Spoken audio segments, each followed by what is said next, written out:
ఈరోజు దిశ పేపర్లో ఒక వార్త ప్రచురితమైంది. ఐఏఎస్ ఆఫీసర్ స్మితా సబర్వాల్ అధికార దుర్వినియోగం అనేది ఒక వార్త ప్రచురితమైంది. మీరు చూడొచ్చు. ఐఏఎస్ ఆఫీసర్ స్మితా సబర్వాల్ అధికార దుర్వినియోగం, వ్యక్తిగత వాహనాన్ని ప్రభుత్వానికి అద్దెకిచ్చినట్లు బిల్లులు, నిజం నిగ్గు తేల్చిన కేంద్ర ఆడిట్ సంస్థలు, ప్రభుత్వానికి వ్యవసాయ వర్సిటీ నివేదిక, త్వరలో చర్యలు అనేది ఒక వార్త ప్రచురితమైంది. ఇదేంటో మనం ఇప్పుడు తెలుసుకుందాం.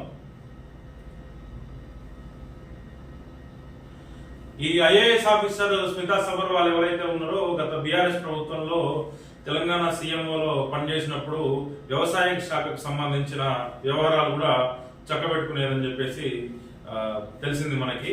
ఈమె వ్యక్తిగత వాహనాన్ని ప్రభుత్వానికి అద్దెకిచ్చినట్టు బిల్లులు తీసుకుంది అనేది ఈ వార్త. అయితే మన కేంద్ర ఆడిట్ సంస్థలు ఏవైతే ఉన్నాయో అవి ఆడిటింగ్ చేసి నిగ్గు చేసినాయని చెప్పేసి రాస్తుండ్రు.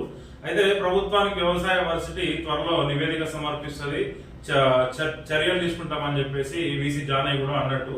అయితే ఇంకేం రాసింది అనేది మనం ఈ వార్తలో చూద్దాం.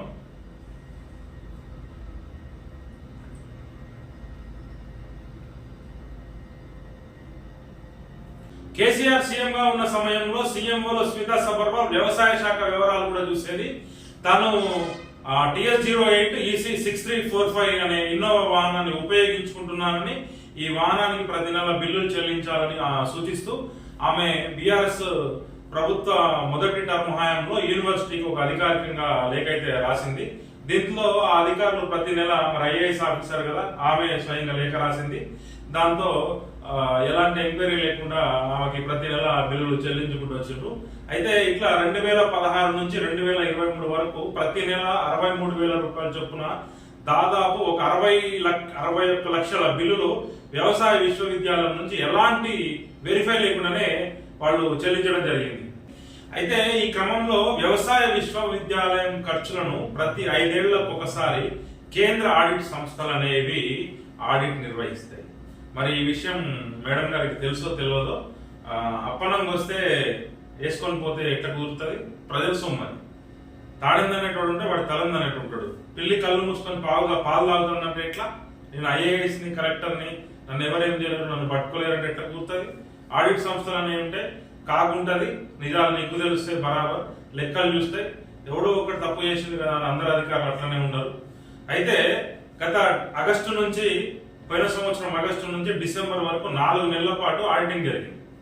ఈ ఆడిటింగ్ లో ఏమైతే గత బీఆర్ఎస్ ప్రభుత్వంలో నియమించిన వీసీ గాని పాలకవర్గం గాని ఇష్టారీతిన ఖర్చు చేసిందని చెప్పేసి కోట్లలో నిధులు దుర్వినియోగం చేసిందని ఈ ఆడిటర్లు గుర్తించింది. బీఆర్ఎస్ ప్రభుత్వ హయాంలో నియమించిన వీసీ గాని పాలకవర్గం గాని ఆ వ్యవసాయ శాఖకు సంబంధించి నిధులు కోట్లలో దుర్వినియోగమైన. మరి వాళ్ళ అన్నం తింటారో డబ్బులు తింటారో వాళ్ళకే తెలియాలి. అయితే స్మితా సబర్వాల్ వాడుకున్న వాహనం, ఇన్నోవా వాహనం ఏదైతే ఉందో అది తమ వ్యక్తిగత వాహనం అని, దానికి అద్దెకి ఎలా చెల్లిస్తారని మన ఆడిట్ అధికారులు ఆయన్ని ప్రశ్నిస్తే అది ఆమె వాస్తవమే, ఆమెదే, అది పవన్ కుమార్ అని ఆయన పేరు మీద ఉన్నది ఆ వాహనము. దీని మీద ఎంక్వైరీ చేస్తాము, అది నిజమని తెలిస్తే పై అధికారులకి నేను దాని లేఖ రాస్తా అని చెప్పేసి ఈ వీసీ జానయ్య కొత్తగా జాయిన్ అయ్యాడు. నికార్స్ అయిన అధికారి, చాలా పర్ఫెక్ట్ గా ఉంటాడు.